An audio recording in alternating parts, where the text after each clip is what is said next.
मांस खाना पुण्य है या पाप? आज मैं आपको इसी विषय में समझाऊंगा। क्या पशु पक्षी, भेड़ बकरी, मुर्गा मछली, इन समस्त प्राणियों का मांस खाने से मनुष्य को पाप नहीं लगता है?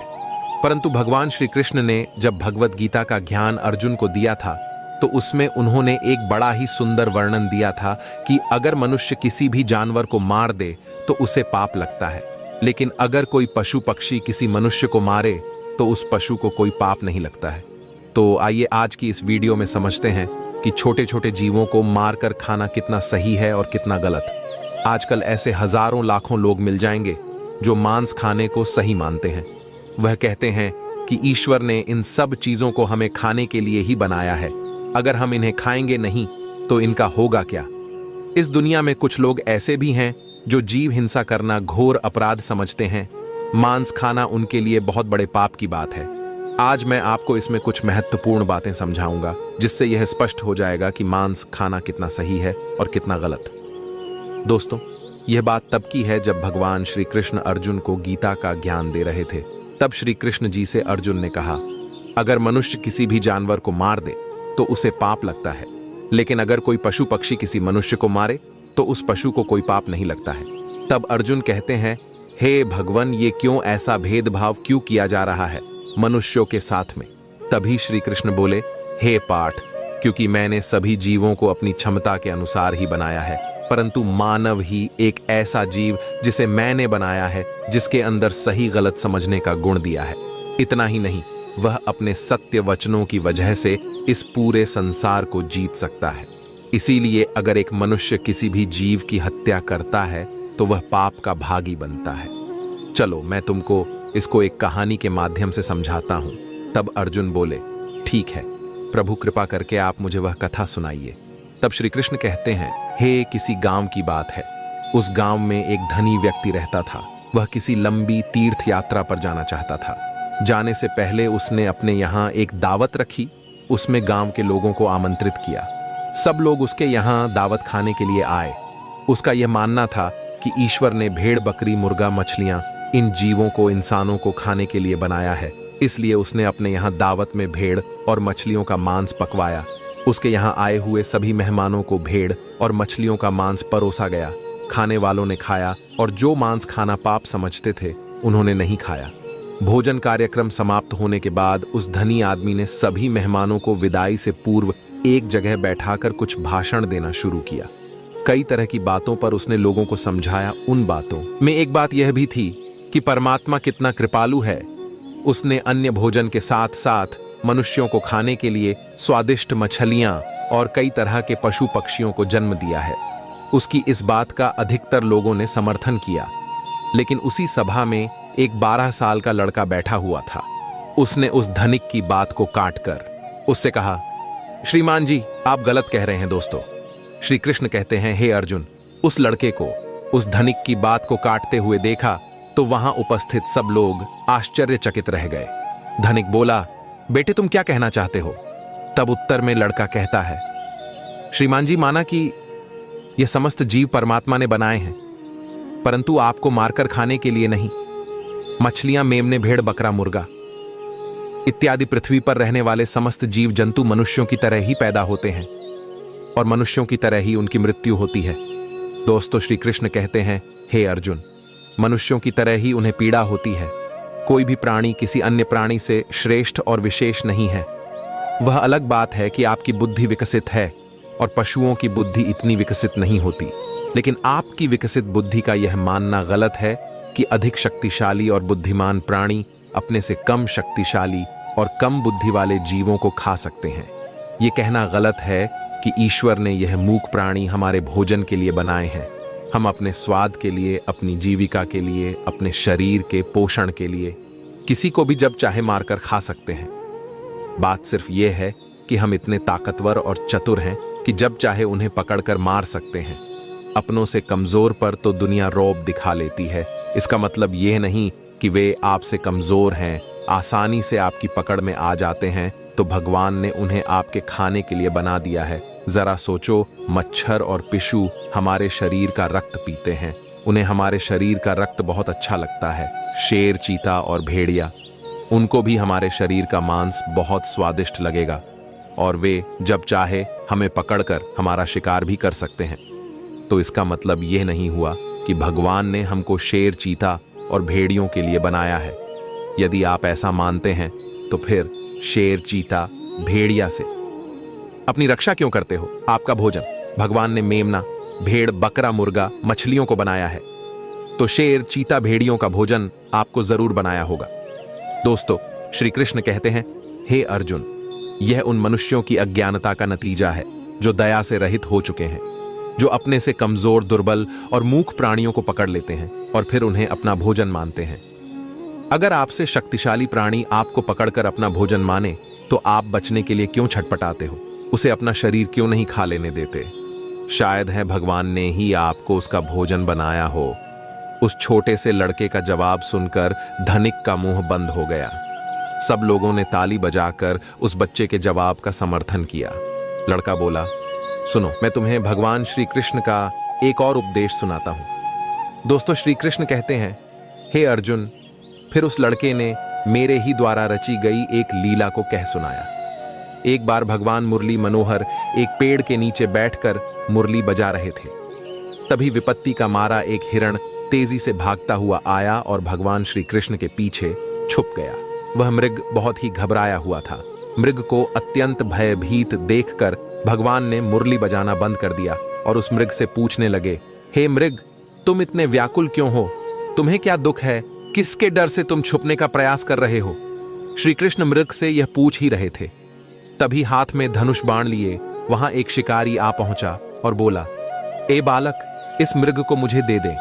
यह मेरा शिकार है। मैंने इसे आखेट बनाने के लिए काफी दूर से इसका पीछा किया है, इसलिए इस पर मेरा अधिकार है। शिकारी की बात का जवाब देते हुए भगवान श्री कृष्ण बोले, किसी भी जीव पर किसी का अधिकार नहीं होता। हर जीवित प्राणी पर केवल उसका ही अधिकार होता है। दोस्तों, श्री कृष्ण कहते हैं, हे अर्जुन, शिकारी कहता है, नहीं नहीं, यह मेरा शिकार है और मैं इसे मारकर इसके मांस को पकाकर खाऊंगा। तब श्री कृष्ण कहते हैं, हे निर्दय प्राणी, किसी को मारने का अधिकार तुम्हें किसने दे दिया? यह अधिकार तो उसको भी प्राप्त नहीं होता जिसने उसे जन्म दिया है। किसी भी जीव को मारना पापों की श्रेणी में आता है। क्या तुम धर्म को नहीं मानते? तब शिकारी कहता है, मनमोहक बालक, मैं तेरे जितना ज्ञानी तो नहीं हूं, पर इतना जानता हूं कि मांस का भोजन करना पाप नहीं है। जीवों को मारकर मैं उन्हें त्रय योनि से आजाद करता हूं। फिर आपको क्या आपत्ति है? वैसे भी कोई ना कोई इन्हें मारकर खा ही जाएगा। अगर जीव हत्या पाप है तो राजा लोग इन्हें मारने का शौक क्यों रखते हैं? इस बात को सुनकर श्री कृष्ण समझ गए कि इसकी बुद्धि हिंसा करते करते, मांस खाते खाते मंद पड़ गई है। इसका विवेक उचित अनुचित का निर्णय करने के काबिल नहीं है। तब भगवान श्री कृष्ण उसे एक कहानी सुनाते हैं कि हे वत्स, इस कहानी को ध्यान से सुनना कि लोग मांस क्यों खाते हैं और इसे खाना पाप है या पुण्य। मगध देश में एक बार भयंकर अकाल पड़ गया था। लोगों की फसलें नष्ट हो चुकी थीं। चारों तरफ भुखमरी फैल गई थी। वहां के जो राजा थे, उन्हें इस बात की बहुत चिंता हुई कि लोगों की भूख की समस्या का समाधान कैसे निकाला जाए। उन्होंने एक सभा लगाई और अपने सभासदों से पूछा कि लोगों को भोजन देने के लिए सबसे सस्ती वस्तु क्या रहेगी। राजा की बात सुनकर सभी सभासद सोच में पड़ गए कि इसका क्या उत्तर दिया जाए। गेहूं, चावल, आलू उगाने में बड़ी मेहनत लगती है। तब उस सभा में एक मांस खाने वाला व्यक्ति बैठा था। उसने सोचा कि मांस को भोजन में शामिल करने का यह अच्छा मौका है। यदि राजा की अनुमति मिल गई तो हम जीवों को मारकर अपना भोजन बना सकेंगे, मनमानी करेंगे, कोई रोक टोक भी नहीं होगी। उसने राजा को सुझाव दिया कि भूखमरी का संकट दूर करने के लिए मांस से सस्ता कोई विकल्प नहीं है। इसमें धन का भी खर्च नहीं आएगा और श्रम भी अधिक नहीं करना पड़ेगा और हमारा भोजन भी बन जाएगा। सभा में बैठे अन्य लोगों ने इस बात में हाँ मिला दी, लेकिन वहां के जो प्रधानमंत्री जी थे, उन्हें यह प्रस्ताव पसंद नहीं आया। वे चुपचाप बैठे रहे। राजा ने पूछा, हे प्रधानमंत्री जी, आप चुप कैसे बैठे हो? आपकी क्या राय है इस विषय में? तब मंत्री जी ने कहा, महाराज, मेरे हिसाब से मांस सस्ता विकल्प नहीं है। इस विषय पर मैं अपनी राय आपको कल दूंगा। दोस्तों, श्री कृष्ण कहते हैं, हे अर्जुन, अब वह लड़का आगे कहता है, रात होने पर प्रधानमंत्री उसी शख्स के घर पहुंच गए जिसने मांस खाने का प्रस्ताव दिया था। अचानक अपने घर मंत्री को आया देख वह घबरा गया। सोचने लगा, जरूर कोई अनहोनी हुई है। मंत्री ने कहा, भाई, शाम को ही महाराज की तबीयत बहुत खराब हो गई है। उन्हें किसी गहरी बीमारी ने घेर लिया है। राजवैद्य ने कहा है कि राजा साहब को अगर किसी बहादुर और हष्टपुष्ट इंसान का थोड़ा सा मांस मिल जाए तो वे ठीक हो सकते हैं। आप महाराज के बहुत विश्वास पात्र हैं, इसलिए मैं आपके पास आया हूं। आप राजा को बचाने के लिए जरूर अपने शरीर से थोड़ा मांस निकाल कर दे सकते हैं। राजा साहब को भी यही उम्मीद है कि आप इस काम के लिए इनकार नहीं करेंगे। आप इसके बदले में जितना चाहे धन ले लें, पर थोड़ा सा मांस दे दें। लाओ, मैं तलवार से तुम्हारे शरीर से थोड़ा सा मांस निकाल लेता हूं। दोस्तों, मंत्री की यह बात सुनकर वह आदमी सन्न रह गया। उसके चेहरे का रंग उड़ गया। वह भागता हुआ गया और अपने घर में से 1,00,000 सुवर्ण मुद्राएं लाकर मंत्री जी को दे दी और बोला, माफ करना, मैं अपने शरीर का मांस नहीं दे सकता। इसके बदले में आप यह पैसे ले जाइए और किसी और को यह पैसे देकर उससे मांस खरीद लीजिए।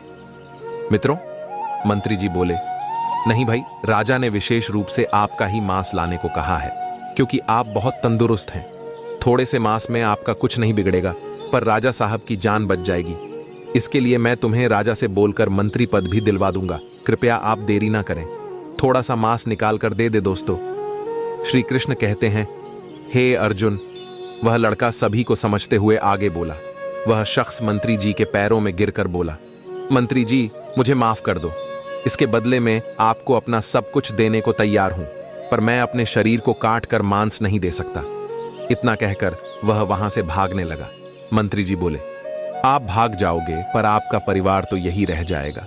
उसने कहा, मंत्री जी, अपने प्राणों से बढ़कर कुछ नहीं है। जब मैं ही नहीं रहूंगा तो परिवार का क्या करूंगा।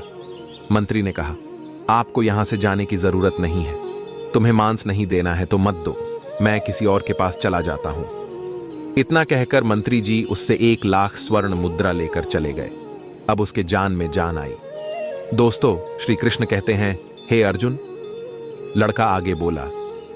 इस प्रकार प्रधानमंत्री एक एक करके सभी मंत्रियों के घर गए। सबसे थोड़े से मांस का आग्रह किया, पर सबने अपनी अपनी तिजोरियों से, किसी ने 1,00,000, किसी ने 2,00,000, किसी ने 10,00,000 स्वर्ण मुद्राएं तो दे दिए, पर अपने शरीर का मांस नहीं दिया। मंत्री जी उन पैसों को लेकर अपने घर चले आए। वह रकम करोड़ों में इकट्ठी हो चुकी थी। अगले दिन सारे मंत्री सुबह सुबह ही राजा के पास पहुंच गए कि देखें राजा साहब स्वस्थ हैं या नहीं। उधर प्रधानमंत्री जी भी उन सारे पैसों को लेकर राजा के पास पहुंचे और उन पैसों को राजा के सामने रख दिया। वे पैसे करोड़ों में थे। राजा ने पूछा, मंत्री जी, इतने पैसे किस लिए लाए हो? तब मंत्री जी ने पूरी कहानी सुनाई कि महाराज, मैंने झूठ मूठ का एक नाटक किया था। मैंने उन समस्त मंत्रियों से यह कहा कि राजा साहब की तबीयत बहुत खराब है, यदि उन्हें थोड़ा सा मनुष्य का मांस मिल जाए तो वे ठीक हो सकते हैं। महाराज, मंत्रियों ने मुझे इतने पैसे तो दे दिए, पर आपके उपचार के लिए अपने शरीर से थोड़ा सा मांस नहीं दिया। कल लोग सभा में मांस का भोजन बहुत सस्ता बता रहे थे। अब आप ही सोचिए कि जीवित प्राणी का मांस कितना सस्ता है और कितना महंगा, कि थोड़े से मांस के लिए करोड़ों रुपए देकर उन्होंने मांस देने से इनकार कर दिया।